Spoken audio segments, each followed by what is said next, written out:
Good evening, welcome to the debate. చరిత్రలో చాలా దృష్టాంతాలు ఉన్నాయి. అలాగే పోలీస్ ఇన్వెస్టిగేషన్స్లో కానీ కోర్టుల్లో కానీ చాలా కేసులు చూసాం మనం. ఎంత పెద్ద కేసు అయినా సరే, అది ప్రపంచ స్థాయిలో పేరున్న కేసులు చూసాం మనం. మన దేశంలో చాలా కేసులు చూసాం. ప్రతి ఊర్లో కూడా జరుగుతూ ఉంటాయి. ఎలాంటి నేరంలోనైనా ఆ నేరస్తుడు ఏదో ఒక క్లూ వదులుతాడు తెలియకుండా. అతనికి తెలియదు నేను దీనివల్ల దొరికిపోతానని.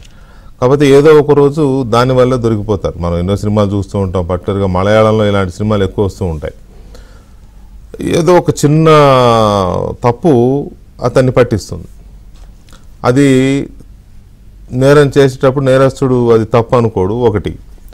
రెండవది, ఆ నేరం అయిపోయిన తర్వాత కొంత ధీమాగానే ఉంటాడు కొంతకాలం. కానీ దర్యాప్తు జరుగుతున్నప్పుడు లేకపోతే పోలీసులు దాన్ని చేస్తున్నప్పుడు ఎక్కడో చోట కంగారు పడి, ఆ కంగారులో లేకపోతే ఇది ఏదో ఒకటి చేయాలి దీన్ని, లేకపోతే మనం ఇదైపోతామని అనుకున్నప్పుడు ఆ తొందరపాటులో ఇంకొక తప్పు జరుగుతుంది. ఆ తప్పు ఆధారంగా దొరికిపోతారు. ఉదాహరణకి మన కళ్ళ ముందు జరిగిన కేసులు చూస్తే, మొన్న వల్లభనేని వంశీ గన్నవరం ఎమ్మెల్యే, ఆయన ఆ టీడీపీ ఆఫీస్ మీద దాడి కేసు కానీ లేకపోతే ఇంకోటి కానీ 2-3 కేసులు ఉన్నాయి. చాలా ఉన్నాయి, కీలకమైనవి 2-3. ఆ 2-3 కేసుల్లో తెలుగుదేశం పార్టీ కార్యాలయం మీద దాడి కేసు చాలా ఇంపార్టెంట్. కేసు ఎవరైతే అప్పుడు తెలుగుదేశం పార్టీలో ఆ కార్యాలయంలో పనిచేసే వ్యక్తి అప్పుడు కంప్లైంట్ ఇచ్చాడు పోలీసులకి. ఆ కంప్లైంట్ ఆధారంగా ఇతని మీద కేసు ఉంది, వంశీ మీద. ఈ గవర్నమెంట్ వచ్చినాక ఆ కేసే ముందుకెళ్ళలేదు. వంశీని అరెస్ట్ చేసే ప్రయత్నం కూడా ఏం జరగల. కేసు ఉంది అంతవరకే. ఆయన ముందే ఏదో బెయిల్ తెచ్చుకునే ప్రయత్నం ఏదో చేసినట్టున్నాడు.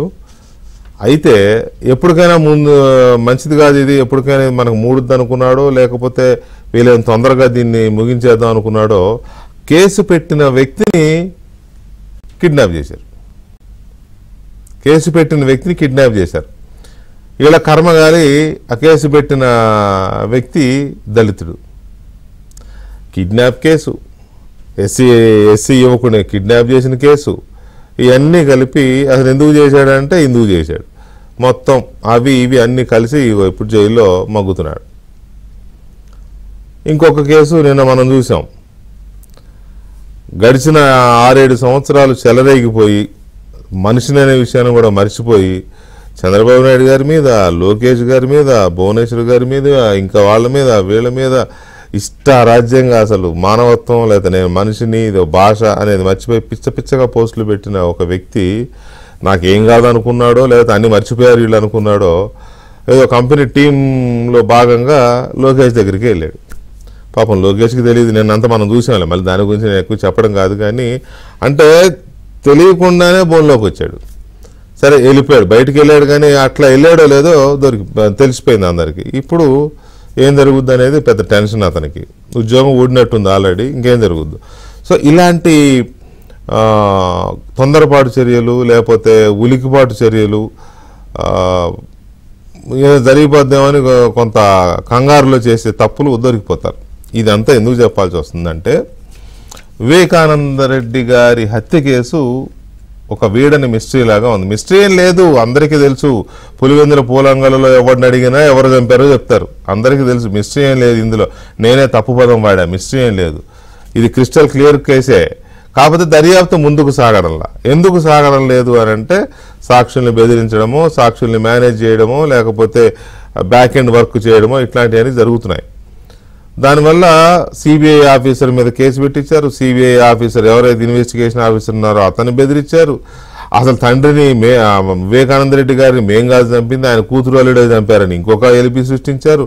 వాళ్ళకున్న సాక్షి పేపర్లో ఇష్టారాజ్యంగా స్టోరీలు రాశారు. ఇవన్నిటికీ సాక్ష్యాలు ఏంటి అనేది ఎవరికి తెలియదు. సడన్గా సునీతారెడ్డి గారు ఇదే వాళ్ళ నాన్నగారి దగ్గర పిఏగా పనిచేసిన వ్యక్తి వేసిన కేసు, వీళ్ళ మీద కేసు వేస్తే ఆ కేసులో హైకోర్టుకి వెళ్తే హైకోర్టు అది తీసుకోకపోతే సుప్రీంకోర్టులో వేశారు. సుప్రీంకోర్టు అందరితో పాటు రాష్ట్ర ప్రభుత్వానికి కూడా ఒక నోటీస్ ఇచ్చింది, దీని మీద మీ రియాక్షన్ ఏంటి అని. రాష్ట్ర ప్రభుత్వం పిటిషన్ వేసింది. ఇంకేముంది, మేడి పండు చూడ మేలుమై ఉండు, పొట్ట విప్పు చూడ పురుగులుండు. అది మొత్తం అసలు ఈ కేసు ఎవరు చేశారు, ఈ హత్య ఎందుకు చేశారు, ఎందుకు ఇంత కంగారు పడుతున్నారు, ఈ తప్పులన్నీ ఎందుకు చేస్తున్నారు, ఈ కేసులో లేని విషయాలను ఎందుకు సృష్టించే ప్రయత్నం చేస్తున్నారు, కోర్టుల ముందు కూడా పిట్టకథలు ఎందుకు చెప్తున్నారు, మొత్తం రాష్ట్ర ప్రభుత్వం వేసిన అఫిడవిట్లో నీట్గా క్లియర్గా మొత్తం ఇచ్చారు. ఆ అఫిడవిట్ చదివితే అర్థమైపోద్ది హత్యకు సూత్రధారులు ఎవరు, పాత్రధారులు ఎవరు అని. తర్వాత ఇవన్నీ అవినాష్ రెడ్డి చేసిన కుట్ర అనేది ఇంకొక కీలకమైన అంశం. అందులో ఆ అఫిడవిట్లో, రాష్ట్ర ప్రభుత్వం వేసిన అఫిడవిట్లో క్లియర్గా ఉంది ఇది అవినాష్ రెడ్డి కుట్ర పన్నాడు ఈ సాక్షులందరినీ మ్యానిపులేట్ చేయడానికి, లేకపోతే సునీతని అండ్ రాజశేఖర రెడ్డి అంటే కూతుర్ని అల్లుడిని, వివేకానంద రెడ్డి గారు కూతురు అల్లుడిని ఇరికించడానికి వేసిన కుట్రలో ఆయన చేశాడని, అలా పిఏతో కేసు పెట్టించింది కూడా ఈయనని, ఇట్లాంటివన్నీ ఉన్నాయి. మరి అవినాష్ రెడ్డి తనకంటే పై వాళ్ళకి చెప్పకుండానే ఇంత పెద్ద సీన్ నడిపించాడా, పై వాళ్ళకి తెలియకుండానే ఈ కుట్ర నడిపించాడా? దీంతో అర్థమైపోవట్లా, తొలగిపోలా, అది విషయం. సో అసలు ఈ అఫిడవిట్ ఏం చెప్పకనే ఏం చెప్పింది, డైరెక్ట్గా ఏం చెప్పింది, ఈ అంశాలు ఒకసారి మా Delhi bureau chief Krishna explain చేస్తారు. తర్వాత మనం చర్చలోకి వెళ్దాం. Krishna, at a glance, Krishna good evening. At a glance, రాష్ట్ర ప్రభుత్వం వివేకానంద రెడ్డి గారి హత్య కేసు మీద సుప్రీంకోర్టులో వేసిన అఫిడవిట్ ఏం చెప్తోంది? ఈ అఫిడవిట్ మొత్తం 50 పేజీలు ఉంది. ఈ 50 పేజీలను పూర్తిగా క్షుణ్ణంగా చదివిన తర్వాత ఒక 5 అంశాలు అయితే చాలా స్పష్టంగా మనకి అర్థమవుతుంది. అందులో మొదటిది, అధికారాన్ని అడ్డం పెట్టుకొని ఎన్ని అడ్డమైన పనులు చేయొచ్చు అన్నది ఈ యొక్క అఫిడవిట్లో మనకి చాలా స్పష్టంగా తెలుస్తుంది. రెండో అంశం ఏంటంటే, అధికారాన్ని అడ్డం పెట్టుకొని చేసినటువంటి అడ్డమైన పనులన్నీ కూడా అధికారం పోయిన తర్వాత ఆ పాపాలు పండితే ఎట్లా ఉంటుంది, ఆ చేసినటువంటి పాపాల వెనక ఉన్నటువంటి ఆ యొక్క నిజాలేంటి, ఏ విధంగా ఆ పాపాలు చేశారు అన్న విషయాలన్నీ కూడా వెలుగులోకి వస్తాయన్న విషయం రెండో అంశం. ఇది రెండో విషయం మనకి స్పష్టంగా అర్థమవుతుంది. ఇక మూడో అంశం ఏంటంటే, అసలు వివేకానంద రెడ్డి హత్య వెనుక అవినాష్ రెడ్డి డైరెక్షన్ ఉంది అన్నది కూడా చాలా స్పష్టంగా తెలుస్తుంది. తర్వాత ఈ యొక్క కేసుని, వివేకానంద రెడ్డి హత్య కేసుకి ఆల్టర్నేటివ్ నేరేషన్ అంటే వేరే విధంగా ఈ హత్య వేరే ఎవరైనా చేసి ఉండొచ్చు, లేకపోతే ఆ కేసులో ఆ హత్యను అల్లుడు లేదా కూతురే చేయించి ఉండొచ్చు, లేకపోతే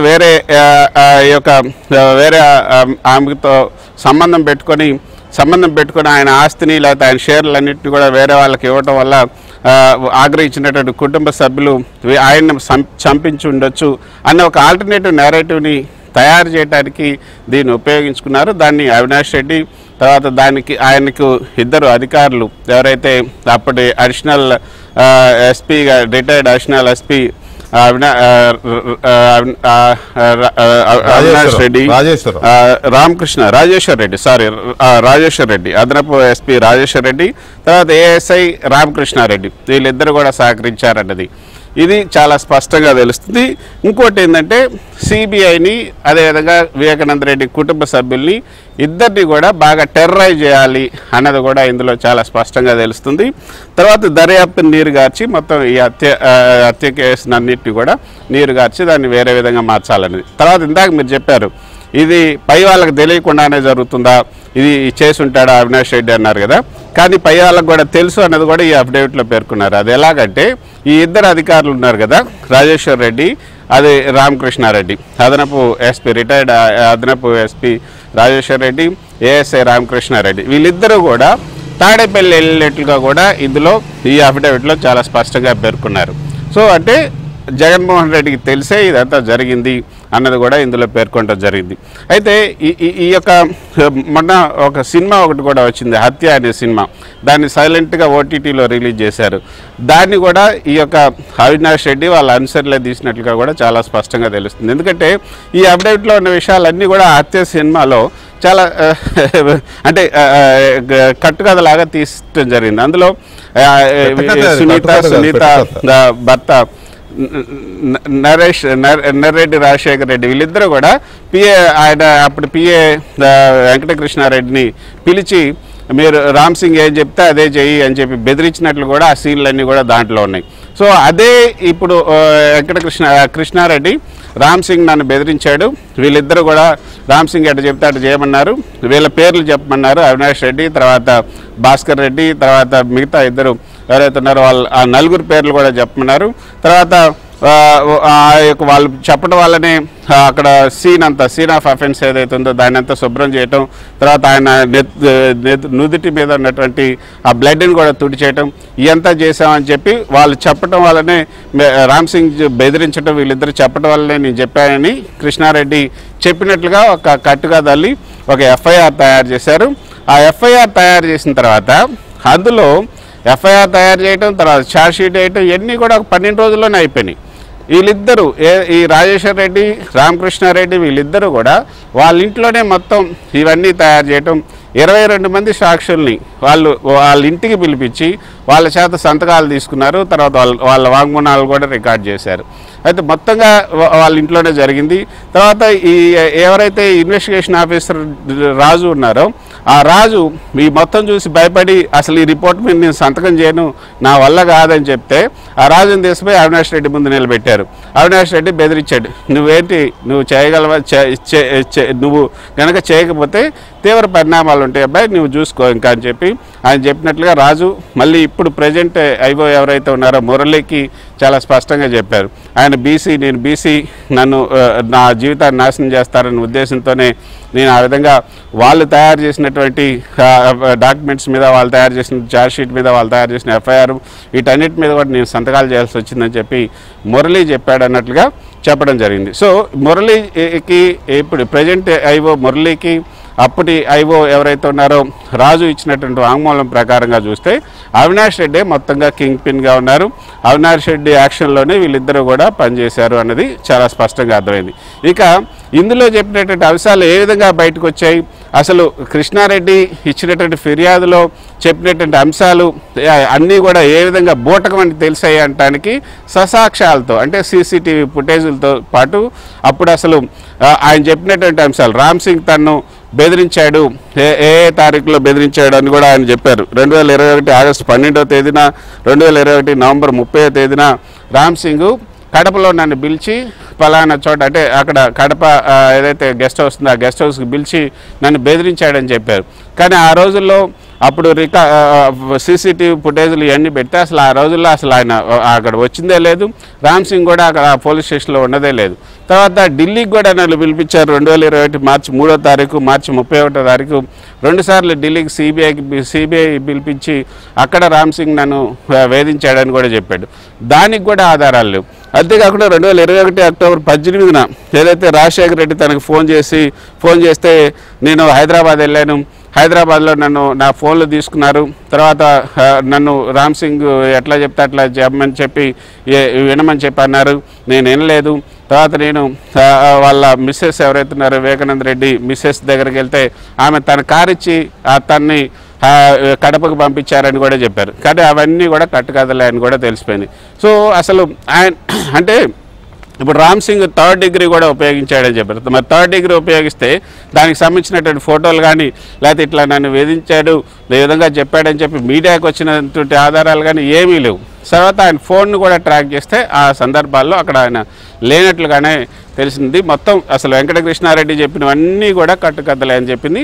తర్వాత 22 మంది సాక్షులు ఎవరైతే ఉన్నారో ఈ కేసులో ఆ 22 మందిలో వినీలా అని ఒక ఫింగర్ ప్రింట్స్కి సంబంధించినటువంటి వింగ్కి సంబంధించినటువంటి LW6 వినీలా సొక్కం వినీలా ఆమె చెప్పినటువంటి సాక్ష్యం కనుక చూస్తే ఆమె ఈ యొక్క మురళి ప్రజెంట్ ఐఓ ఎవరైతే ఉన్నారో మురళి ఆయనకి ఇచ్చినటువంటి వాగ్మూలంలో చాలా ఇంకా కొంత ఆశ్చర్యకరమైన విషయాలు చెప్పింది. ఏంటి అదంటే ఇది డిసెంబర్ 15, 2023 ఈ కేసు నమోదైంది.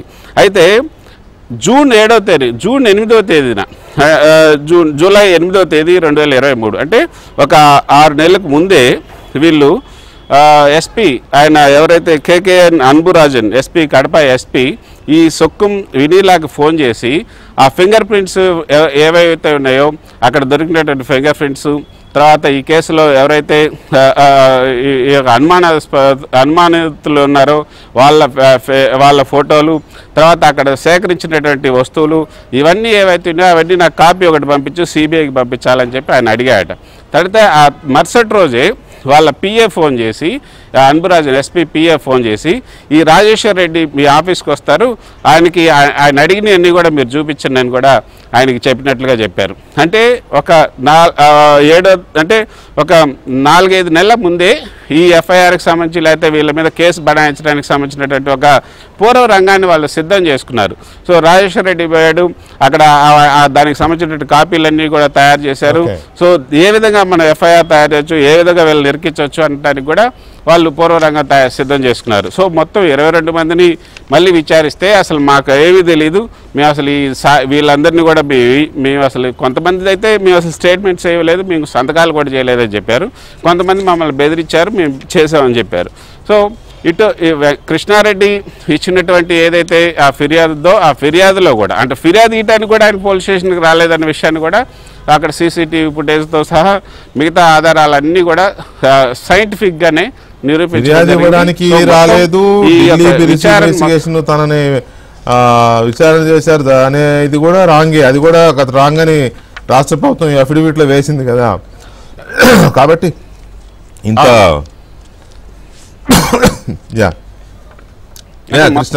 మొత్తంగా కూడా అసలు ఈ మొత్తం విచారాన్ని డీరైల్ చేయాలనే ఉద్దేశంతోనే ఈ విధంగా కొత్త కట్టుకథ కలిగి జనాల్లో వేరే ఆలోచన కూడా రేకెత్తించేలాగా చేయటం అన్నది అందులో రాష్ట్ర ప్రభుత్వం ఈ అఫిడవిట్ వేసిన సుప్రీంకోర్టులో సమర్పించిన అఫిడవిట్ ఆధారంగా మనకు అర్థమవుతున్నది ఏంటంటే దర్యాప్తుని నిర్వీర్యం చేయడం కోసం, అంటే ముందుకు సాగకుండా సాగిన దర్యాప్తు కూడా ఎక్కడిదక్కడ అసలు ఏమీ క్లారిటీ లేకుండా అయిపోయే విధంగా చేయడం కోసం, అలాగే తాను కేసుల నుంచి తప్పించుకోవడం కోసం అవినాష్ రెడ్డి పన్నిన ఒక ప్లాన్, ఇది ఒక కుట్ర అని ప్రభుత్వం అందులో పేర్కొన్నారు కదా. సో ఇది బూమెరాంగ్ అయింది, ఇది తిప్పికొట్టినట్టే అనుకోవాలి. కూడా తెలుసు కూడా వీళ్ళిద్దరు వెళ్ళారు ఇవన్నీ రిపోర్ట్ చేసేటప్పుడు వెళ్ళారు.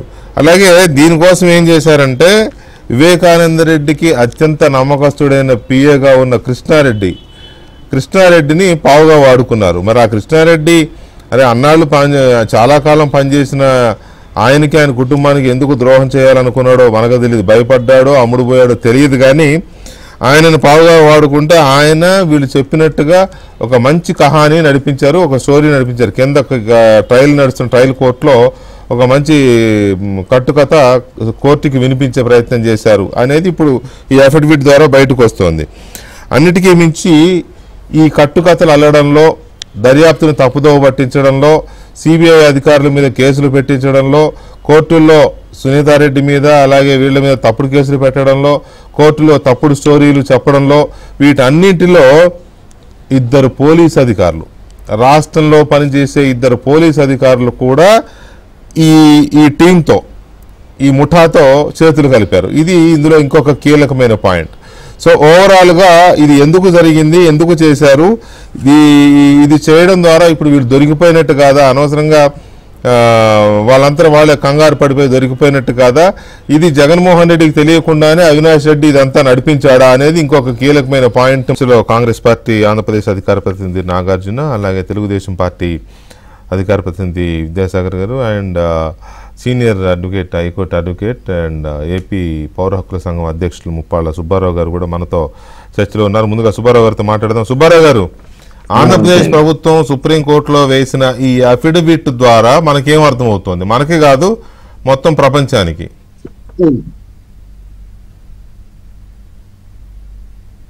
ఒకటండి, ఆంధ్రప్రదేశ్ ప్రభుత్వం తరఫున, విచారణ సంస్థల తరఫున criminal procedure code section 173 sub class 8 ప్రకారం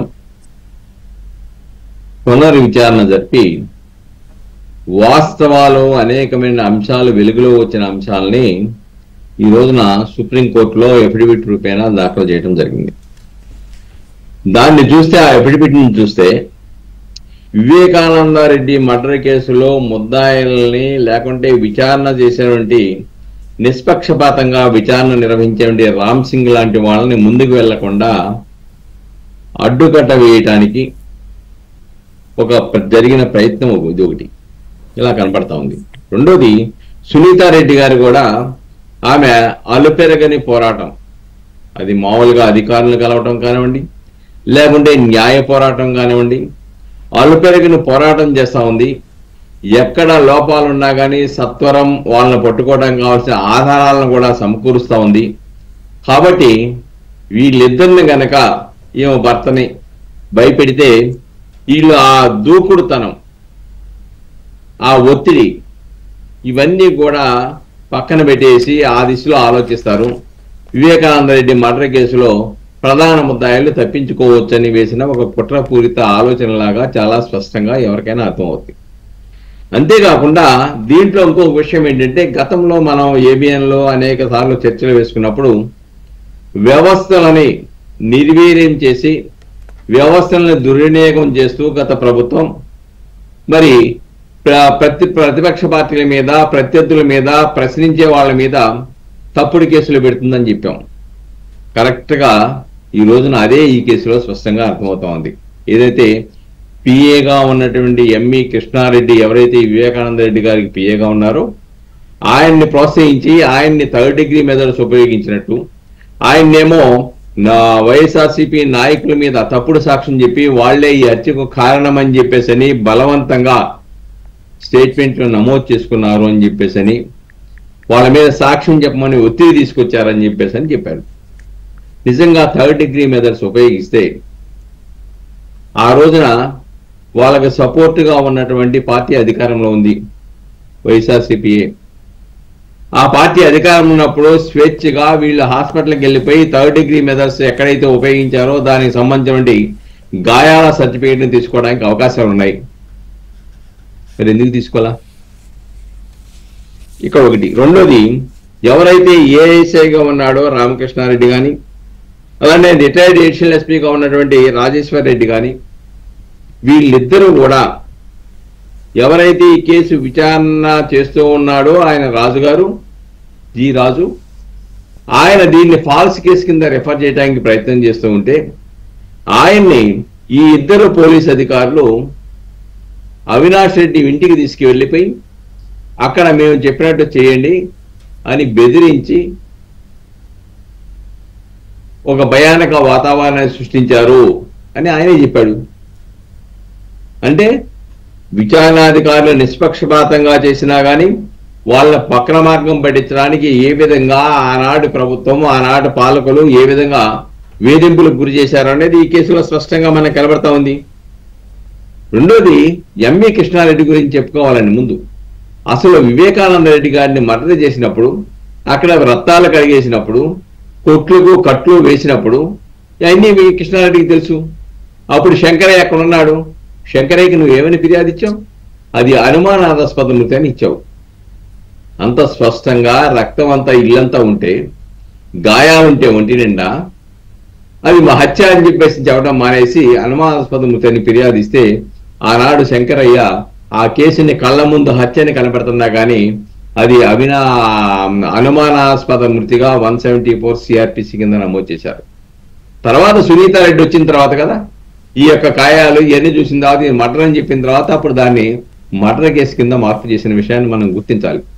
కాబట్టి ఎంవి కృష్ణారెడ్డిని మర్డర్ చేసిన రోజు నుంచే ఆయన్ని ప్రభావితం చేసుకుంటూ వచ్చారు. తప్పుడు ఫిర్యాదు దగ్గర నుంచి, అక్కడ తప్పుడు కంప్లైంట్ ఇవ్వడం దగ్గర నుంచి, వివేకానంద మర్డర్ కేసులో ఇప్పుడు తప్పుడు కంప్లైంట్ ఇచ్చే వరకు ఆయన్ని ఏ విధంగా ప్రభావితం చేశారనేది చాలా స్పష్టంగా వివేకానంద రెడ్డి గారి మర్డర్ కేసులో ప్రజలకు కనబడతా ఉంది. ఇక్కడ ఒక పాయింట్, మొదటి నుంచి అతనికి కృష్ణారెడ్డి అదే ఇందాక అన్నట్టుగా భయపడ్డా, వాళ్ళకి అమ్ముడు పోయాడా ఏంటి మనకు తెలియదు, కానీ మొదటి నుంచి అతని ఇది అనుమానాస్పదంగా ఉందనేది అందరూ మాట్లాడుతున్నారు ఈ హత్య కేసు దర్యాప్తు సందర్భంగా. అయితే ఇక్కడ విద్యాసాగర్ గారు, ఇప్పుడు ఈ అఫిడవిట్ ద్వారా బయటపడిన చాలా విషయాలు చూస్తూ ఉంటే అసలు ఇంతకంటే ఇంకా ఏం తెలియాలి? ఇంకా వీళ్ళకి ఏం అవసరం ఉంది? ఇప్పుడు ఒకటి సింపుల్, ఏ తప్పు చేయనోడు ఆరోపణల్ని తప్పుదో పట్టించాల్సిన అవసరం వాళ్ళకి లేదు. ఇక్కడ తప్పుదో పట్టించే కుట్ర చేశాడు ఒక వ్యక్తి అని అంటే అసలు కుట్రతో డైరెక్ట్ ఆర్ ఇండైరెక్ట్లీ లింక్ ఉన్నట్టే కదా. Is it not enough? Good evening Krishna గారు, పెద్దలకి అట్లా మిత్రుడికి కూడా నమస్కారం. అంటే ఇది నిన్ననో మొన్న ఎప్పుడో చంద్రబాబు ముఖ్యమంత్రి గారు ఒక మాట అన్నారు, వివేకానంద రెడ్డి ఒక స్టడీ మెటీరియల్ అన్నారు. ఆయన ఒక స్టడీ కేస్ అది అని అన్నారు. ఎందుకన్నారు అంటే ఈ రకమైనటువంటి అంటే మొదటిసారి నా దేశ భారతదేశ చరిత్రలో నాకు తెలిసినంత వరకు రకరకాల క్రైమ్స్, మీరు ఓపెనింగ్ రిమార్క్స్ లో కెనడా సినిమాలను కూడా తీసుకున్నారు. నేను చెప్తాను ఎందుకు ఆ మాట అని చెప్తాను. ఇంత అంటే ఇన్వెస్టింగ్ ఏజెన్సీస్ మీదనే తిరిగి కేసులు ఫాల్స్ స్టేట్మెంట్ రికార్డ్ చేసి ఫాల్స్ గా కేసును తీసుకొని వచ్చి దాన్ని ఇంకో రకంగా మ్యానిపులేట్ చేయడానికి ట్రై చేసినటువంటి ఇన్సిడెంట్ బహుశా నేను చూడలా. నేను నాకున్న ఎక్స్పీరియన్స్ లో నేను విన్న దాంట్లో, నేను చదువుకున్న దాంట్లో, లేకపోతే నేను సుప్రీంకోర్టు కేసు స్టడీ చేసేటప్పుడు, హైకోర్టు చేసేటప్పుడు, టీవీ చూసేటప్పుడు, లేకపోతే వార్తాపత్రికలు వచ్చే దాంట్లో మామూలుగా నిందితులు కేసును పక్కదో పట్టించడానికి రకరకాల తప్పులు చేస్తారు. ఇక్కడ అది జరగలేదు. ఇక్కడ అది చేయడానికి చేసేటువంటి కుట్రలో భాగంగా అధికారులు కూడా దీనిలో పాత్ర ఇన్వాల్వ్ అయిపోయి దీన్ని ఇంకో రకంగా మ్యానిపులేట్ చేయడానికి అఫీషియల్ గా ఫ్యాబ్రికేటెడ్ అంటే ఫ్యాబ్రికేటెడ్ డాక్యుమెంట్, అంటే మాలిఫైడ్ ఇంటెన్షన్స్ తోటి ఫ్యాబ్రికేటెడ్ డాక్యుమెంట్ ఒకటి క్రియేట్ చేసి ఇది నిజమని కోర్టును నమ్మించడానికి ప్రయత్నించడం అన్నది నాకు తెలిసినంత వరకు నేను మొదటిగా వింటున్నా. ఇది అందుకోసం బహుశా చంద్రబాబు నాయుడు గారు ఈ మాట ఉండొచ్చేమో అని నేను అనుకుంటున్నాను. ఇది నిజంగా మీరు నేరస్తులు ఒక క్లూ వదిలేసి వెళ్ళిపోతారు అని చెప్పారు ఓపెన్ రిమార్క్స్ లో. ఇక్కడ నేరస్తులు ఎవరంటే పోలీసులు. ఆ కేసులో ఫ్యాబ్రికేటెడ్ డాక్యుమెంట్ క్రియేట్ చేసి ఆర్గానిక్ కేసు కాకుండా దీన్ని పుట్టించినటువంటి, గాల్లో పుట్టించినటువంటి ఒక వాంగ్మూలాలను పుట్టిస్తే అది ఎట్లాగా సెల్ఫ్ అట్లా బర్న్ అయిపోయి మళ్ళీ ఆరిపోతుందో అట్లా ఈ రోజు ఆరిపోయింది ఈ అఫిడవిట్ తోటి. ఇది ఈ కేసు తప్పులు వదిలేసిపోయింది కూడా పోలీసు వాళ్ళే. ఎవరైతే ఏఎస్ఐ, అడిషనల్ ఎస్పీ వీళ్ళు ఎవరైతే ఉన్నారో వాళ్ళు ఎవరు డైరెక్షన్ నడిచారని కూడా ఇన్సిడెంట్ జరిగిన రోజు శంకరయ్య అనే సిఐ దగ్గర నుంచి ఈ రోజు వరకు వీళ్ళందరూ కూడా వీళ్ళు తప్పులు వదిలేరు. నేరస్తులతో చేతులు కలిపి వీళ్ళు డిటెక్ట్ చేసిన పోలీసు వాళ్ళే నేరాన్ని కప్పిపుచ్చలేక వాళ్ళు అడ్డంగా ఎట్లాగో బుక్ అయిపోయారు. అది పక్కన పెడితే వీళ్ళు కూడా అడ్డంగా బుక్ అయిపోయారు. ఇక్కడ అది విచిత్రం. ఈ కేసులో బాగా గమనించండి కావాలంటే. ఇప్పుడు మీరు ఆ రోజు అనుభవి రామదాస్ గారు ఎందుకు కాల్ చేశారు, ఆయనకి ఎవరికి ఇన్స్ట్రక్షన్స్ ఇచ్చారు? ఈ రోజు అనుభవి రామదాస్ గారు కూడా అంబురాజన్ ఐఎమ్ వెరీ సారీ, ఆయన సెంట్రల్ మినిస్టర్ అంబురాజన్ కూడా ఇప్పుడు ఆయన దానికి సమాధానం చెప్పాలా. ఎందుకు ఆ డాక్యుమెంట్ ను చూపించమన్నారు, ఎందుకు ఆయన అడిగారు? సిబిఐకి పంపించాలనుకుంటే సిబిఐ వాళ్ళు ఆల్రెడీ అక్కడ టెస్ట్ చేసి కూర్చొని ఉన్నారు. వాళ్ళు డైరెక్ట్ గా ఇవ్వచ్చు, లేదా పోస్టులు పంపించవచ్చు, మెయిల్ పట్టుకోవచ్చు, లేదంటే వాళ్ళే డైరెక్ట్ గా కేసు హ్యాండిల్ చేస్తారు కాబట్టి వాళ్ళ డాక్యుమెంట్స్ సెక్యూర్ చేయొచ్చు. ఇప్పుడు అంబురాజన్ గారు కూడా ఈ కేసులో విచారణ ఎదుర్కోక తప్పదు. అట్లాగే ఆ కేసు ఎవరైతే సిఐగా ఉన్నారో అప్పుడు ఆయన శంకరయ్య, అక్కడి నుంచి మొదలు పెట్టుకుంటే ఈ తీగ ఎక్కడి వరకు పోతుంది అంటే పైన డీజీ లెవెల్ వరకు వెళ్ళొచ్చు. నేను అనుకోవటం అన్బురాజన్ గారు ఏదో అవినాష్ గారు చెప్తే చేస్తాడు అని చెప్పి నేనైతే అనుకోను. I don't mean that. ఖచ్చితంగా ఎక్కడి నుంచి ఫోన్ రావాలో అక్కడి నుంచి ఫోన్ వస్తేనే ఈ డాక్యుమెంట్ వెరిఫికేషన్ వాళ్ళకి చూపించమని చెప్పటమో, లేకపోతే దాని మీద ఆ డాక్యుమెంట్ అడగటమో, ఇవన్నీ కూడా నేను నిన్న చదివాను. డాక్యుమెంట్ 56 పేజీలు ఉన్నటువంటి అఫిడవిట్ డాక్యుమెంట్ లో చాలా క్లియర్ గా LW1 దగ్గర నుంచి దాదాపు LW20 వరకు ఉన్నారు. ఎవరెవరు ఎప్పుడు ఎట్లా ఏం చేశారు, సీసీ కెమెరాల్లో ఆ రోజు అక్కడికి వచ్చారా లేదా, ఈవెన్ అమెరికాలో ఉన్నటువంటి మొబైల్ నెంబర్ ని కూడా కోడ్ చేశారు. కోడ్ చేసి అసలు ఏంటి దాని పరిస్థితి ఏంటి, ఎవరు ఎప్పుడు ఎక్కడున్నారు, అసలు ఆ ఇన్సిడెంట్ జరిగిందా లేదా ఏంటన్న దాని మీద కూలంకుషంగా with technical and digital evidence తోటి ఆ రాష్ట్ర ప్రభుత్వం ఈరోజు సుప్రీంకోర్టులో అఫిడవిట్ ఫైల్ చేసింది. వీటన్నిటికీ ప్రధానమైనటువంటి సూత్రధారి అవినాష్ రెడ్డి. అవినాష్ రెడ్డి అయినప్పుడు ఈ సూత్రధారులు పాత్రధారకు హెడ్ ఎవరు, ఎవరి ఆదేశాలతో ఈరోజు జరిగింది? అసలు ఈ కేసుని ఈ రకంగా చెయ్యొచ్చు, ఒక ఫ్యాబ్రికేటెడ్ ఎవిడెన్సెస్ ను క్రియేట్ చేయొచ్చు, మాలిఫైడ్ ఇంట్రెస్ట్ ఎవిడెన్స్ క్రియేట్ చేయొచ్చు అన్న ఆలోచన రావటం అన్నదే పెద్ద పెద్ద క్రిమినాలజీ చదివినటువంటి స్పెషలైజేషన్ చేసినటువంటి లాలో చేసిన వాళ్ళు కూడా రావు. ఎక్కడ క్రిమినాలైజేషన్ వాళ్ళు కూడా ఎట్లా ఏం ఆలోచిస్తారంటే పోలీసులు వేసిన ఛార్జ్ షీట్ నో, పోలీసులు చెప్పిన విషయాల్లోనో ఎక్కడ లోపాలు ఉన్నాయని చెప్పి దానికి అనుగుణంగా దానికి వ్యతిరేకంగా దీనికి లీగల్ పాయింట్ ఏముంది సెట్ చేస్తారు తప్ప అసలు పోలీసు వాళ్ళు చేసే ఇన్వెస్టిగేషన్ కు అప్పటి వరకు ఫైల్ చేసినటువంటి అఫిడవిట్లకు వ్యతిరేకంగా ఈ రకంగా ఒక ఫ్యాబ్రికేటెడ్ ఆర్టిఫిషియల్ ఒక ఎఫ్ఐఆర్ ని క్రియేట్ చేసి దాంట్లో వీళ్ళందరినీ ఇంప్లీడ్ చేసి ఒక అన్వాంటెడ్ థింగ్స్ అన్నిటినీ కూడా ఇన్వాల్వ్ చేయటం అన్నది అసలు వీళ్ళను నా దృష్టిలో వెంకటకృష్ణ గారు ఈ లంబడి కొడుకులు ఎవరైతే ఇన్వాల్వ్ అయ్యారో రిటైర్డ్ ఇద్దరు ఉన్నారో ఆ లంబడి కొడుకులు ఇద్దరిని ఫస్ట్ చెప్పుతో కొట్టి లోపలేయాల. నిజం చెప్తున్నా. ఎందుకంటే ఇండియన్ లా హిస్టరీలో ఒక కేసుని లేని వ్యక్తులు, లేని మనుషులు, లేని స్టేట్మెంట్లు, లేని స్థలాలు, లేనటువంటి విషయాలను క్రియేట్ చేసి కోర్టును నమ్మించారు.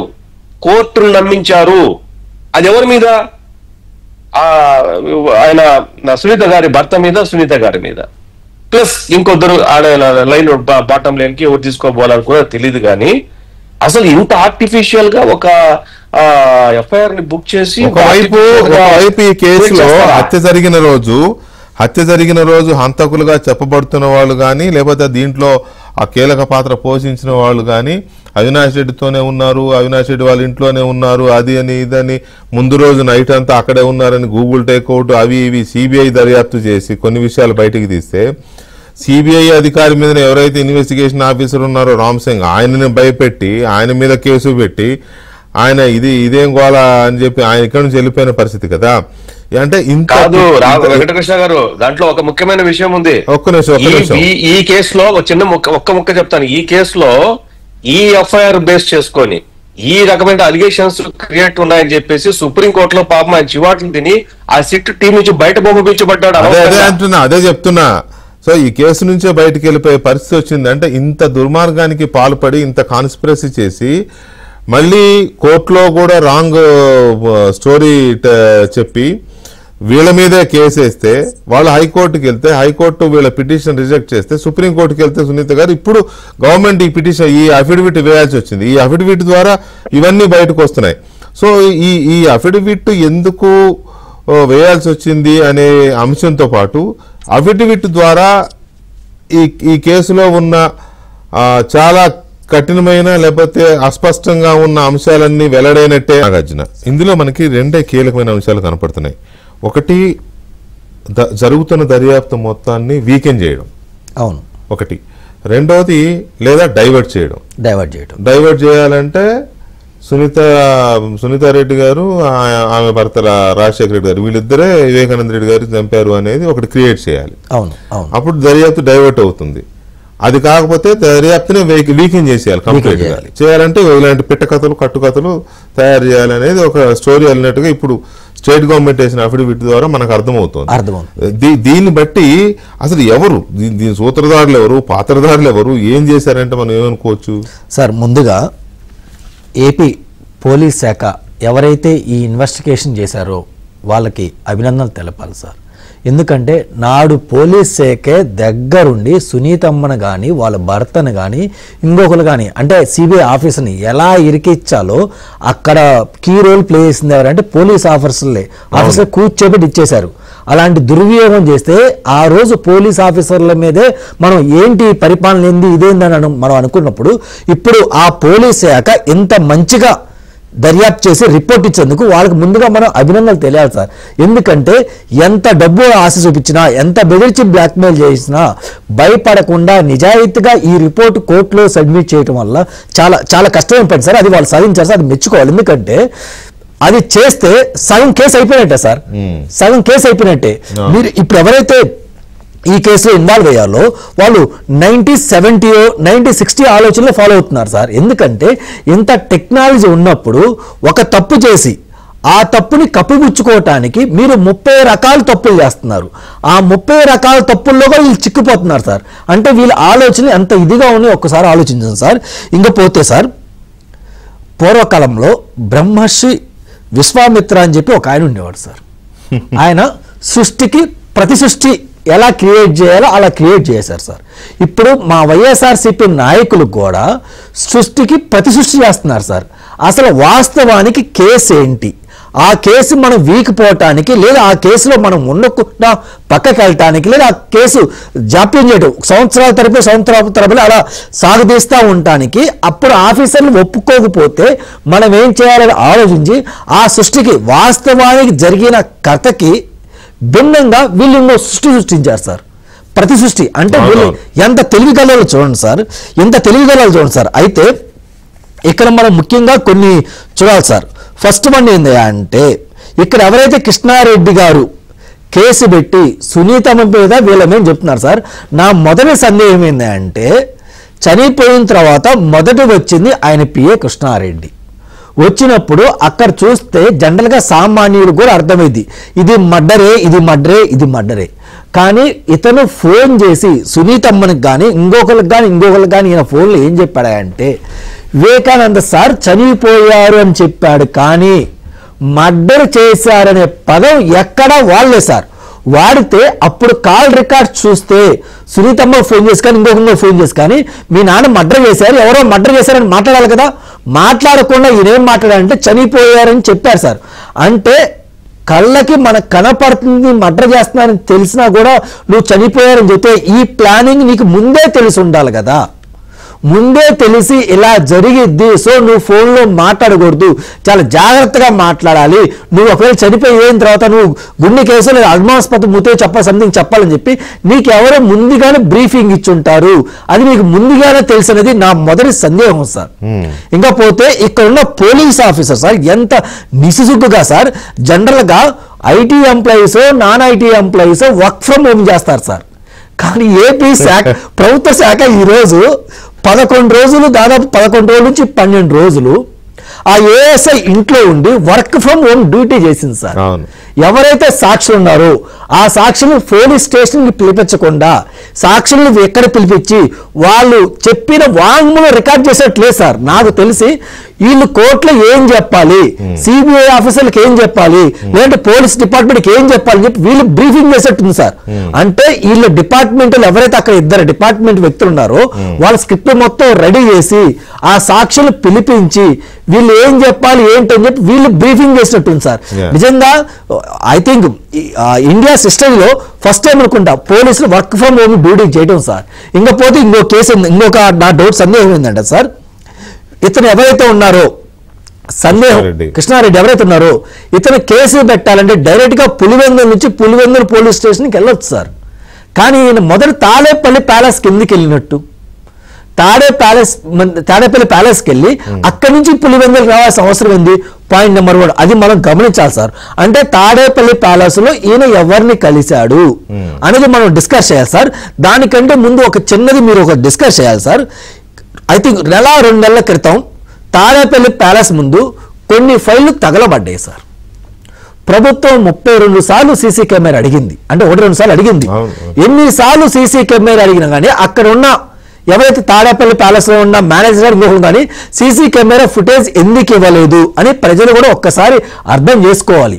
వాళ్ళు కనుక సీసీ కెమెరా ఫుటేజ్ ఇస్తే ఈ 6 నెలలు కానీ బిఫోర్ కానీ మొత్తం చెక్ చేసుకుంటే ఎవరు వెళ్తున్నారు ఎవరు పోతున్నారు అని తెలిసింది. కాబట్టి ఇది మళ్ళీ మా తలకు చుట్టుకుందని చెప్పి భయపడి వీళ్ళు సీసీ కెమెరా ఫుటేజ్ ఇవ్వలేదా ఏందని కూడా మనకి సందేహాలు వస్తున్నాయి సార్.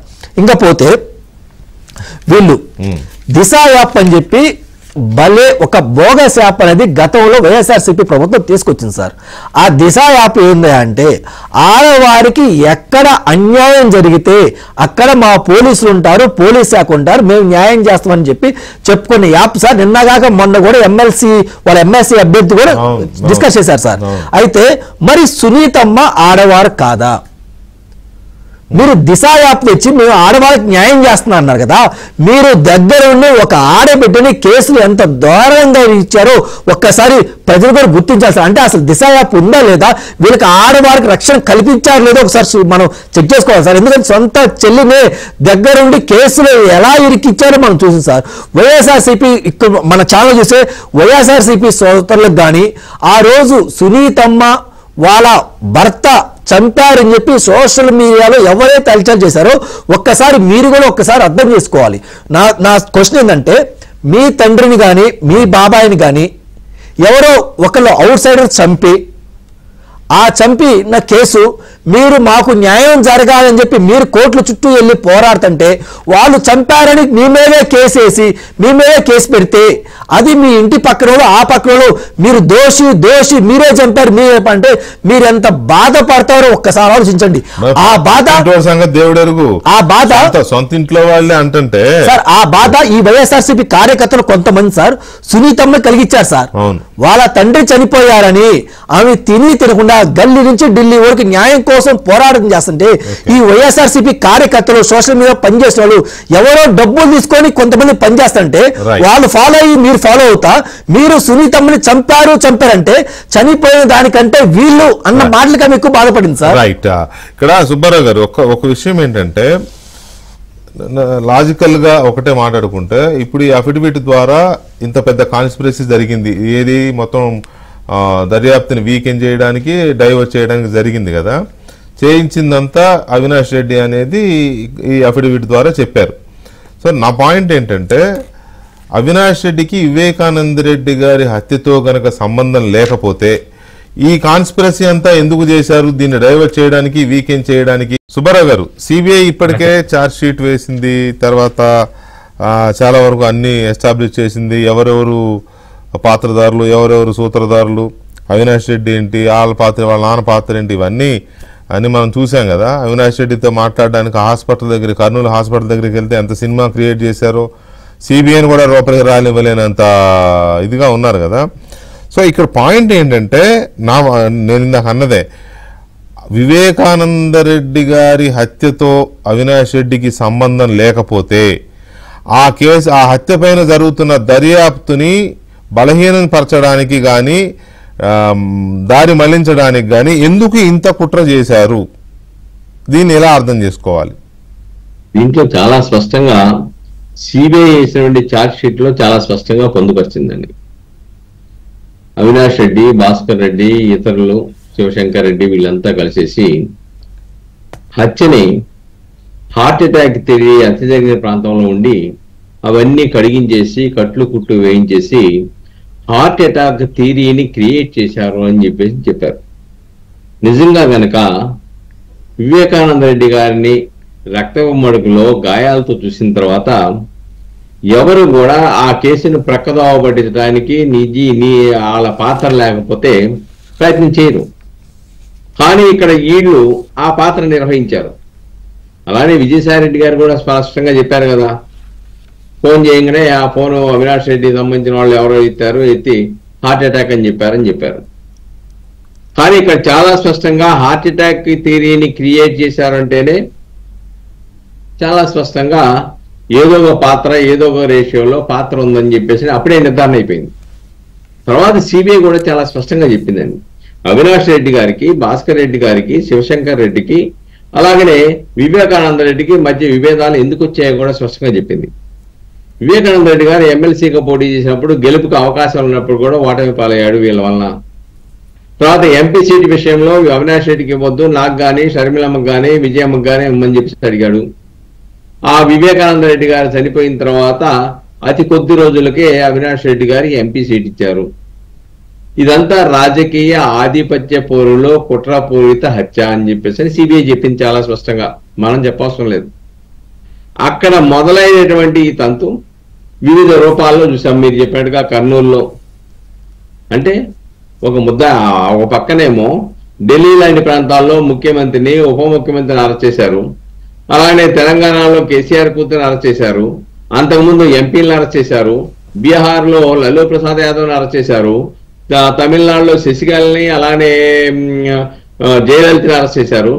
ఇంతమందిని అరెస్ట్ చేసినప్పుడు ఒక ఎంపీని అరెస్ట్ చేయడానికి ఎటువంటి ఆటంకాలు లేకపోయినా సిబిఐ మేము సహకరించము ఈ రాష్ట్ర పోలీసులు అని చెప్పేస్తే వాళ్ళు ఏమి చేయలేని పరిస్థితుల్లో కేంద్ర బలగాలను కూడా తెచ్చుకోలేని దీనస్థితిలో వాళ్ళు వ్యవహరించారు.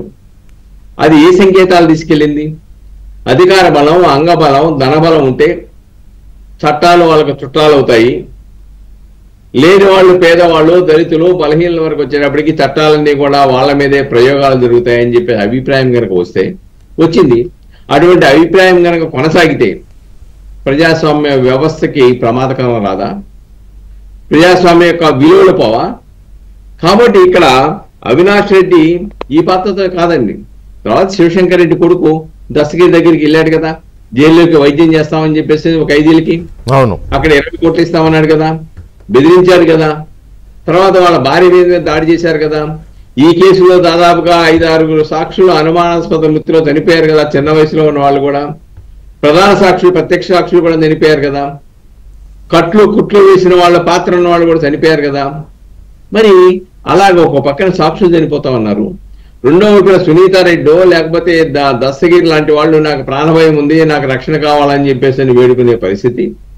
మూడో వైపున సిబిఐ లాంటి సంస్థలు గత 5 సంవత్సరాల కాలంలో న్యాయస్థానానికి వెళ్ళి మేము ఇలాగైతే విచారణ జరపలేము అని చెప్పేసి తమ బోర్డును వెల్లపించుకునే పరిస్థితి దేశ చరిత్రలో ఎప్పుడూ సిబిఐ ఈ విధంగా భయానక పరిస్థితిని, తప్పుడు కేసుకునే పరిస్థితి, తప్పుడు కేసులు పెట్టి మీరు వెళ్ళిపోండి, మీరు విచారణ సక్రమంగా జరపకండి అని చెప్పేసి రామ్ సింగ్ లాంటి వారిని బెదిరించే సంఘటనలు ఎక్కడ జరగల.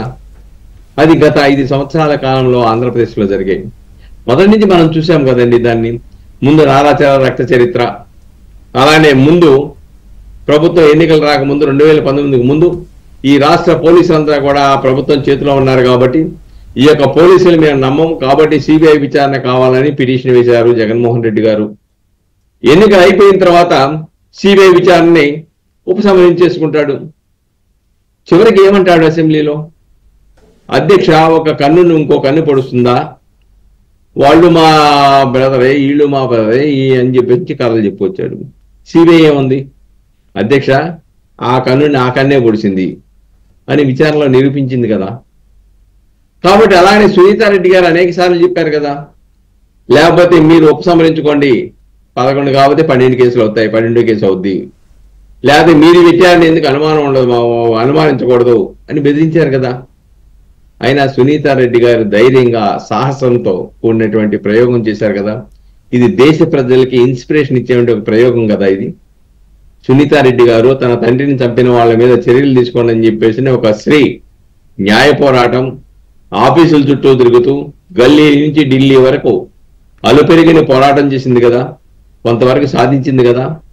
న్యాయస్థానం జోక్యం చేసుకున్న తర్వాతే కదా అవినాష్ రెడ్డి గారు భాస్కర్ రెడ్డి గారిని ముద్దాయిలుగా పెట్టింది. అంతకుముందు సిబిఐ అధికారులకు వార్నింగ్ ఇచ్చి పలానా తేదీలోపు ఛార్జ్షీట్ వేయాలని సుప్రీంకోర్టు చెప్పింది కదా. ఆ నిర్దేశించిన సమయంలో కదా ఛార్జ్షీట్ ఫైల్ చేశారు. కానీ ఇంకా ఆ కేసులో విచారణ జరగాల్సింది చాలా ఉంది. ఛార్జ్షీట్ వేసిన తర్వాత కూడా ఫర్దర్ ఇన్వెస్టిగేషన్ 173 సబ్ క్లాస్ 8 ప్రకారం కోర్టు అనుమతి లేకుండా కూడా, ఛార్జ్షీట్ వేసిన తర్వాత కోర్టు అనుమతి లేకుండా కూడా విచారణ జరిపి, ఎందుకంటే 40 కోట్ల రూపాయల సుపారీ ఏంటి, ₹1 కోటి దస్తగిరికి ఇచ్చిన సొమ్ము ఎక్కడి నుంచి వచ్చింది, అలానే బాహ్య ప్రపంచానికి తెలియకుండానే జగన్మోహన్ రెడ్డి గారికి ఎవరు ఫోన్ చేశారు, ఎందుకు ఆ జాప్యం జరిగింది, సాయంత్రానికి అక్కడ వివేకానంద రెడ్డి గారి దగ్గరికి వెళ్ళిన తర్వాత ఫలానా ఆయుధంతో ఇతన్ని చంపారు అని చెప్పేసి ఆ సమాచారం ఎలా లభ్యమైంది, పోలీసు వాళ్ళు విచారణ ప్రారంభించకుండానే, అక్కడ ఆయుధాలు దొరకకుండానే ఏ విధంగా సమాచారం వచ్చింది, వీటన్నిటి మీద విచారణ జరపాలి కదా. వీటన్నిటి మీద విచారణ జరిపి వాళ్ళు విచారించాలి కదా. వాళ్ళు విచారించరు, విచారణ జరపరు. ఇవన్నీ కూడా చేస్తే ఇంకా పెద్ద అనకొండలు ఏమన్నా దొరికినా కానీ ఆశ్చర్యపోవాల్సిన అవసరం లేదు. ఆ దిశలో త్వరితగతిన కూడా జరగాలి. Without getting any permission from the court investigation చేయొచ్చు, చేసి మరింత సమాచారం రాబట్టి సత్వరం విచారణ. ఇక్కడ ఏంటంటే ప్రభుత్వం కూడా సాక్షులకు రక్షణ కల్పించాలి. ఇప్పటికే ప్రధాన సాక్షులు సైతం. సుబ్బారావు గారు ఒక్క నిమిషం అండి. ఇక్కడ ఈ ప్రభుత్వం వేసిన అఫిడవిట్ మీద కానీ వీటి మీద కానీ ఇప్పుడు ఈ మొత్తానికి సెంట్రల్ పాయింట్గా ఉన్న వివేకానంద రెడ్డి గారి అప్పటి పిఏ ఎంవి కృష్ణారెడ్డి స్పందించాడు. మనకు ఆ రియాక్షన్ వచ్చింది, అదొకసారి విందాం. సుల్తాన్ నన్ను బెదిరించానని చెప్పి ఇచ్చా కదా, నేను బెదిరియలేదని ఒకటి, రామ్ సింగ్ నేను కొట్టలేదని ఒకటి, నేను అవినాశి డైరెక్షన్ నడుస్తున్నాను అని ఒకటి. వీటన్ని మీరు ప్రూఫ్ చూపించండి. మీరు అబద్ధం అని చెప్తే నా అబద్ధం చెప్తే మీరు ప్రమాణం చేయండి, లేదా నేను ప్రమాణం చేస్తా. మీరు ప్రమాణం చేయండి, నేను కేసు విత్డ్రా చేసుకుంటా నన్ను కొట్టలేదని. ఎక్కడికి రమ్మంటారో రండి, నేను వస్తా. చర్చికి రావాలన్నా, కాణిపాకం రావాలన్నా, తిరుమలకు రావాలన్నా, ఇంకా ఇక్కడికి రావాలని చెప్పండి, వస్తా.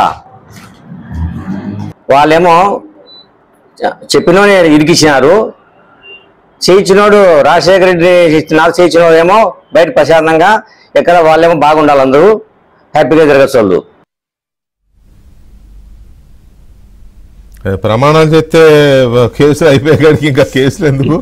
తర్వాత ఈయన చేయిస్తే ఈయనతో చేయించారంట. మరి ఈయన ఇంకా ఏ భ్రమలో ఉన్నాడో, ఏ ప్రలోభాల్లో ఉన్నాడో, ఎవరి ఒత్తిడిలో ఉన్నాడో అర్థం కావట్లేదు. విద్యాసాగర్ గారు, ఇక్కడ ఇప్పుడు జగన్మోహన్ రెడ్డి గారి సజెషన్ లేకుండా ఈ అవినాష్ రెడ్డి కానీ లేకపోతే కృష్ణారెడ్డి కానీ వీళ్ళందరూ మాట్లాడుతున్నారు అనుకోవాలి. ఎందుకంటే ఈ అఫిడవిట్ అనేది చాలా సమగ్రంగా ఉంది. సరే, కృష్ణారెడ్డి ఏదో ప్రమాణం చేస్తా, నన్ను సునీత బెదిరించలేదా, రామ్ సింగ్ కొట్టలేదా అంటే పోలీసులు వాళ్ళ విచారణ వాళ్ళకు ఉంటుంది. సునీతారెడ్డి నేను బెదిరించేంత స్థాయి సునీతారెడ్డికి ఉంటే అసలు ఇంత ఈ కర్మ ఎందుకు ఆమెకి? జగన్మోహన్ రెడ్డి దగ్గర పోయి అన్నా న్యాయం చేయంటేనే చీప్ అమ్మన్నాడు కదా, ఆమె నిన్నెక్కడ బెదిరిస్తుంది? ఇవన్నీ వేరే స్టోరీలు. కానీ జగన్మోహన్ రెడ్డికి తెలియకుండా ఇంత కాన్స్పిరసీ జరిగిందంటారా దీన్ని డైవర్ట్ చేయడానికి, వీకెండ్ చేయడానికి? వికే గారు, జగన్మోహన్ రెడ్డి గారి పేరు చార్జ్ షీట్ ఆల్రెడీ పెట్టారు కదా, తెలియకుండా ఉండాలని మనం ఏదో కొత్తగా మాట్లాడేది ఏంటి? జగన్మోహన్ రెడ్డి పేరు ఒక్కటి కాదు 8 సార్లు ప్రస్తావించింది కదా డిఫరెంట్ చార్జ్ షీట్లలో. అవును, వాళ్ళ భార్య అయినటువంటి భారతి గారి పేరు ప్రస్తావించడం జరిగింది కదా. అట్లాగే ఆరో ఉదయం 4:30 ప్రాంతంలో ఆ ప్రాంతంలో ఉన్నటువంటి మాజీ ఐఏఎస్ లు, ఇప్పుడు మాజీ ఎమ్మెల్సీలు పేరు కూడా ప్రస్తావించారు కదా. గూగుల్ టేకాఫ్ లో వచ్చాయి కదా, నిందితులుగా చేర్చారు కదా, కొంతమంది కోర్టుకు వెళ్లారు కదా, బెయిల్ తీసుకొచ్చుకున్నారు కదా, ఇంటర్వ్యూ బెయిల్ లో కొంతమంది ఆల్రెడీ బయట ఉన్నారు కదా. అదో పెద్ద సెన్సేషన్ అయితే ఆ జడ్జి ఇప్పుడు సుప్రీంకోర్టు అబ్జర్వేషన్ లో ఆ జడ్జిని అక్కడి నుంచి నెలకైతే లేపారు, ఎక్కడో వేశారు. ఇవన్నీ మనకు తెలిసినవే కదా. ఇప్పుడు వాళ్ళకి ఉదయం 4:30 గంటల ప్రాంతంలో జగన్మోహన్ రెడ్డి గారు మాతో మా చిన్నాన్న చనిపోయాడు అని చెప్పాడు అన్న విషయం స్టేట్మెంట్ రికార్డ్ అయిన తర్వాత at the time of the morning 4:30 PM ఆయన వచ్చేసరికి ఎన్ని గంటలైంది? సాయంకాలం అయింది. ఈ మధ్య కాలంలో అది ఏం జరిగింది, వాళ్ళు ఏం మాట్లాడే దాని మీద, ఆ కారు డ్రైవర్ చచ్చిపోయాడు, కారు లోపల ఏం మాట్లాడుకున్నారు దాని మీద, అదొక సస్పిషియస్ డెత్. అది అక్కడి నుంచి మొదలు పెడితే సీఎం అయిన తర్వాత ఆయన ఎందుకు చెప్పి ఉండడని మీరు కనుక్కుంటారు? ఎందుకు తెలియదు అనుకుంటారు? ఆ వ్యక్తి without having any proper instructions to the officers, district concerned officers, ఇవన్నీ అది సాధ్యమా? అది జరుగుతాయా? కామన్ కేసులు ఇవన్నీ మనం సాధ్యమని నమ్మగలమా? మీరు చూడండి, వివేకానంద రెడ్డి గారు చనిపోయిన రోజు మరుసటి రోజు పేపర్లో వచ్చిందంటే నారాసుర వధ. అక్కడి నుంచి మొదలు పెడితే అప్పుడు మా టీడీపీ నాయకుల మీద అక్కడి నుంచి మొదలు పెడితే అక్కడి నుంచి తర్వాత వీళ్ళు సిబిఐ విచారణ కావాలని కోర్టులో వేసి మళ్ళీ విడ్రా దగ్గర నుంచి చేసుకుంటే స్టోరీలు ఇవన్నీ కూడా రకరకాల స్టోరీ ఎంత టర్న్ అవుతుంది. అక్కడి నుంచి మళ్ళీ సిబిఐకి ఎంక్వైరీ పెడితే కాదు ఇది వీళ్ళే చేశారు అని చెప్పేసి ఈ రోజు అఫిడవిట్ ఫైల్ మనం ఆ రోజు అనుకున్నాం, ఈ రోజు విపులంగా సవివరంగా అఫిడవిట్ లో ఎప్పుడు ఎక్కడ ఎట్లా ఏమి ఏ మొబైల్ నెంబరు ఆ సీసీ కెమెరా ఫుటేజీలు ఇవన్నీ కూడా క్రోడీకరించి విత్ ఎవిడెన్స్ ప్రూఫ్స్ తో సహా ఇండెక్స్ తో వేసి సుప్రీంకోర్టులో ఫైల్ చేస్తే దాన్ని కాదని చెప్పేసి సిబిఐ విచిత్రంగా మళ్ళీ ఏదైతే వాళ్ళు చెప్పారో ఇది వాళ్ళు చెప్పిన విరుద్ధంగా విచిత్రంగా అంటే ఐ మీన్ టు సే అది వీళ్ళ మీదనే కాదు వాడు మీరు ఆరోపించినట్లు కాదు అసలు దొంగలు మీరే అని చెప్పి వీళ్ళ మీద చేస్తే అంటే కేసు చూడండి ఎంత గుండెపోటు. నేను ప్రపంచంలో మీరు కూడా నాకు తెలిసింది ఇక్కడ ఉన్నటువంటి మన నలుగురం కూడా నాకు తెలిసినంత వరకు గుండెపోటు వస్తే రక్తం కక్కుని అయితే చచ్చిపోడేవారు. నేను ఎప్పుడు ఏ సినిమాలో కూడా చూడలే, ఏ నాటకంలో కూడా చూడలే. లుకేమియా పేషెంట్లు రక్తం కక్కుని చచ్చిపోయింది నేను చూసా. గుండెపోటుతో చచ్చిపోయిన వాళ్ళు ఎవరిని చూడలే ఇంతవరకు నేను. గుండెపోటు అనేది క్షణంలో అట్లా వచ్చేస్తుంది, కిల్ చేసేస్తుంది. టైం ఉంటే ఆపరేషన్ చేస్తాడు, మనిషి బతుకుతాడు. గుండెపోటు వచ్చి రక్తం కక్కుని బాత్రూమ్ లో చచ్చిపోయాడు. ఆవిడ కరెక్ట్ గా ఆయన బాత్రూమ్ లోకి వెళ్ళారంట, రక్తం కక్కుంటూ బాత్రూమ్ లోకి వెళ్ళారంట. బాత్రూమ్ లో షింకు దగ్గర ఆయన వాటర్ మొహం కడుక్కోవడానికి వెళ్తే అక్కడ ఆయన పడిపోతే ఆ షింకు తగిలి గొడ్డలిపోటు పడిందంట. ఇది కథలు వాళ్ళు చెప్పింది. ఈ కథలని తప్పు అనేది సిబిఐ చెప్పేసిన తర్వాత ఉదయం 4 గంటల ఆ ప్రాంతంలో ఉన్న నలుగురు ఇచ్చిన స్టేట్మెంట్లు ఆధారంగా ఆ ఛార్జ్ 8-9 ఛార్జ్ షీట్లు ఫైల్ చేసి సప్లిమెంటరీ ఛార్జ్ షీట్లు ఫైల్ చేసింది. ఫైనల్ ఛార్జ్ షీట్ కు మునుపు ఆ ఛార్జ్ షీట్ లో జగన్మోహన్ రెడ్డి గారి పేరు, వాళ్ళ కుటుంబ సభ్యుల పేరు తీసేసుకున్న తర్వాత ఇప్పుడు మనం ఇంకా జగన్మోహన్ రెడ్డి గారికి తెలీదా ఎన్నిసార్లు మాట్లాడుకుంటాం వెంకటకృష్ణ గారు? తెలుసు అన్న విషయం సిబిఐ ఛార్జ్ షీట్ లో పెట్టింది కదా.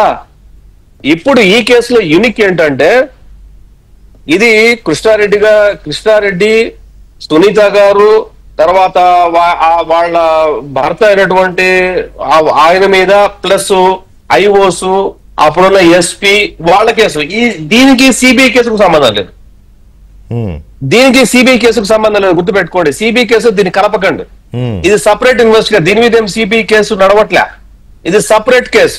ఇది సపరేట్ గానే మళ్ళీ సుప్రీంకోర్టు వరకు వెళ్ళింది. కాబట్టి సుప్రీంకోర్టు అఫిడవిట్ ఫైల్ చేసింది. ఏమని ఫైల్ చేసింది? ఈ కేసులో ఈ రకంగా వీళ్ళు మ్యానిపులేట్ చేసి దొంగ సాక్ష్యాలు సృష్టించి దొంగ స్టేట్మెంట్లు క్రియేట్ చేసి ఈ రకంగా వీళ్లను ఈ కేసులో ఇరికించాలనుకున్నారు, వివేకానంద కేసులో అని. ఈ కేసుకు వివేకానంద మర్డర్ కేసుకు ఈ కేసుకు అసలు సంబంధం లేదు. ఇది Vivekananda murder case CBI enquiry జరుగుతుంది. ఇది స్టేట్ కన్సర్న్. ఇది ఇప్పుడు స్టేట్ కన్సర్న్ ఇచ్చినటువంటి ఈ కేసులో related to Vivekananda Reddy murder case ఇప్పుడు ఈ కేసులో ఉన్న ఎవిడెన్స్ తీసుకొని ఈ కేసులో వేస్తే ఈ కేసులో ఆ రకంగా ఇన్వెస్టిగేషన్ చేయమని చెప్పి ఆరోపణలు ఫ్రెష్ గా కొంతమంది అధికారుల మీద, కొంతమంది ప్రైవేట్ వ్యక్తుల మీద, వాళ్ళ మీద కూడా దీంట్లో ఈ వివేకానంద మర్డర్ కేసులో వాళ్ళను కూడా ఇంప్లీడ్ చెయ్యొచ్చు. చేస్తూ ఇది కొత్త క్రిమినల్ కాన్స్పిరసీగా దీని మీద మళ్ళీ ఫ్రెష్ గా ఎఫ్ఐఆర్ చేసి వీళ్ళందరినీ తన్ని లోపలేయచ్చు. It's criminal conspiracy. ఈ కేసు వేరు, ఆ కేసు వేరు.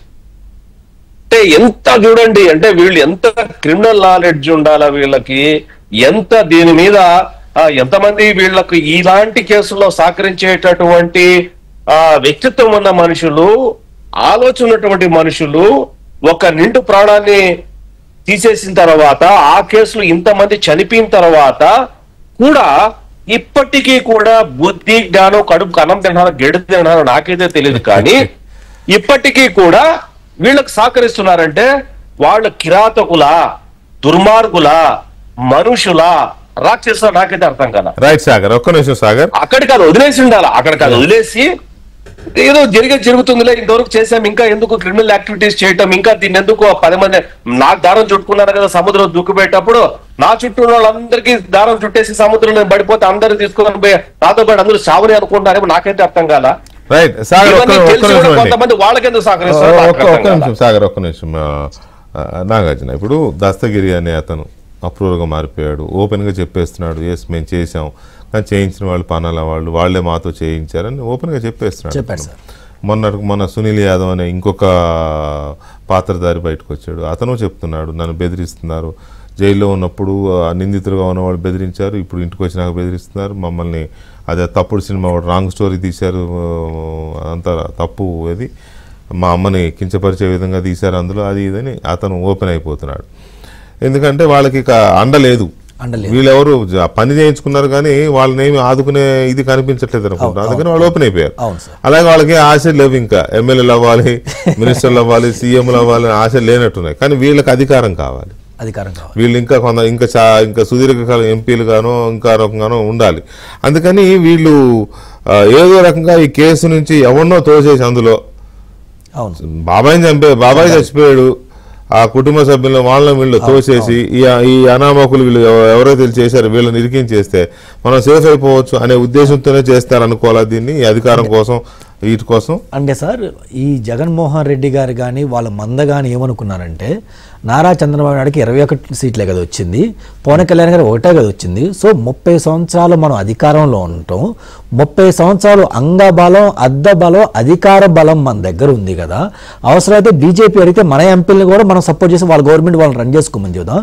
ఏపీ జోలు రాకుండా ఒక రాజ్యం లాగా ఒక సామంతరాజు లాగా నేను పరిపాలించుకుందాం అని చెప్పి వాళ్ళు ఫిక్స్ అయ్యి అక్కడ ఉన్న గవర్నమెంట్ ఎంప్లాయీస్ కూడా వాళ్ళు ఏమని మోల్డ్ చేశారంటే సార్, ఈ రాజ్యం మంది, మేము రాజును, మేము 30 సంవత్సరాలు అధికారంలో ఉంటాం, మమ్మల్ని కానీ ఏ పార్టీ రాదు అని ఒక భ్రమ క్రియేట్ చేసి అక్కడ ఉన్న సాక్షులను కానీ ఇంకొకరిని మ్యానిపులేట్ చేసి వాళ్ళని ఇలా చెప్పించేలా చేశారు సార్.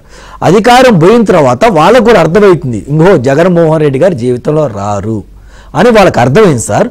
సో ఇందాక పెద్దలు చెప్తా సార్, ఒక కన్ను ఇంకో కన్ను పొడుచుకుంటుందా అధ్యక్ష అన్నాడు కదా సార్. ఇప్పుడు మరి జగన్మోహన్ రెడ్డి గారు ఆ కన్నును కాపాడతాడా ఏం చేస్తాడా అని చెప్పి మనం చూడాలి సార్. ఇంకపోతే సార్ ఇందాక పిఏ కృష్ణారెడ్డి గారు మాట్లాడతా, నేను గుడి దగ్గరకు వస్తాను, ఆ గుడి దగ్గరికి వస్తాను, నేను ప్రమాణం చేస్తాను. ఇప్పుడు ఆయన కాపాడతాడు, జగన్మోహన్ రెడ్డి కాపాడతాడా అంటే అసలు ఆయన కాపాడి దిక్కి ఊరు చూసుకోవాలి, కాపాడేది ఆయన ఆపదలో సార్ ఉన్నారు సార్, మోడీ గారు ఉన్నారు. ఇంకొక చిన్న సార్, ఇప్పుడు కృష్ణారెడ్డి గారు ఏం చెప్తున్నారు, నేను ఆ గుడికి వస్తాను ఈ గుడికి వస్తాను నేను ప్రమాణం చేస్తా అంటున్నారు. అసలు వీళ్ళు రావాల్సింది గుడికి కాదు సార్, వీళ్ళు సుప్రీంకోర్టుకి కానీ లేదంటే ప్రెసిడెంట్ ఆఫ్ ఇండియా గారు ఒక లెటర్ పెట్టుకొని నేను లైవ్ డిటెక్టర్ టెస్ట్ చేపిస్తాను, అన్ని మీడియా ఛానల్ న్యూస్ ఛానల్ పిలిపించండి నేను చెప్పేదని చెప్పేసి ఒక లెటర్ పెట్టుకోవాలి సార్. అప్పుడు అసలు ఈ కేసును తొందరగా తెమిల్చి దోషులు శిక్షించండి, వీళ్ళనే పెట్టమనండి. కాదు వికే గారు నేను దస్తగిరి నేను ఒక రోజు నెల క్రితం ఆ రోజు చెప్పాను నేను, దస్తగిరి అనే వ్యక్తి సుప్రీంకోర్టులో పిటిషన్ వేస్తే మొత్తం ఇదంతా తేలిపోతుంది. మరి ఆ అబ్బాయి ఎందుకు వేయట్లేదు నాకైతే తెలియదు. Right conclude sir. ఇంకపోతే ఇందాక పెద్దలు చెప్తున్నాను, ఇది సపరేట్ గా కేసుగా చూడాలి, డెఫినెట్ కొత్త ఎఫ్ఐఆర్ ఛార్జ్ చేయాలని చెప్తున్నారు సార్. మా కాంగ్రెస్ పార్టీ తరఫున మా క్వశ్చన్ ఏంటంటే సార్, అప్పట్లో సిబిఐ అధికారులు కూడా మనకి అరెస్ట్ చేయడానికి వెళ్ళినప్పుడు అక్కడున్న అంటే పెద్ద అక్కడ జనాలు మాట్లాడుకుందంటే మేము వస్తాం మిమ్మల్ని అరెస్ట్ చేయకుండా మీరు చిన్న ఇష్యూ చేయండి మేము అక్కడి నుంచి వెనక్కి వస్తాం అని ఏదో మాట్లాడుకున్నట్టు కుంభకైనట్టు మనం చేసుకుందాం అని చెప్పి అక్కడ ఉంది సార్ గుసగుసలోని. అలాగే మీరు కూడా ఇప్పుడు ఇంత కేసు జరిగింది కదా, మీ పోలీసులు ఈ వంతున ఎఫ్ఐఆర్ కానీ ఏదో అఫిడవిట్ ఇచ్చారు కదా, మీరు ఈ కేసులో ఉన్న నిందితులను కానీ ఇంకొకరు కానీ ప్రతి ఒక్కరు అరెస్ట్ చేయగలరా? అవినాష్ రెడ్డి గారిని కూడా మీరు అరెస్ట్ చేయగలరా, లేదా అక్కడ కూడా ఒక నాటకం చేసి మీరు వెనక్కి రాగలరా? ఉంది కాబట్టి వీళ్ళు అరెస్ట్ చేయలేరు. కానీ ఈ పర్టికులర్ కేసులో రాష్ట్ర ప్రభుత్వం ఏమన్నా చర్యలు తీసుకు కాదు వెంకటకృష్ణ గారు, ఈ కేసులో సుప్రీంకోర్టు వరకు ఆల్రెడీ వెళ్లిపోయింది కాబట్టి నోటీస్ ఇచ్చింది కాబట్టి నోటీస్ మీద ఇప్పుడు ఇన్స్ట్రక్షన్ ఇస్తుంది కోర్టు దీని మీద, ఈ ఇన్స్ట్రక్షన్ మీద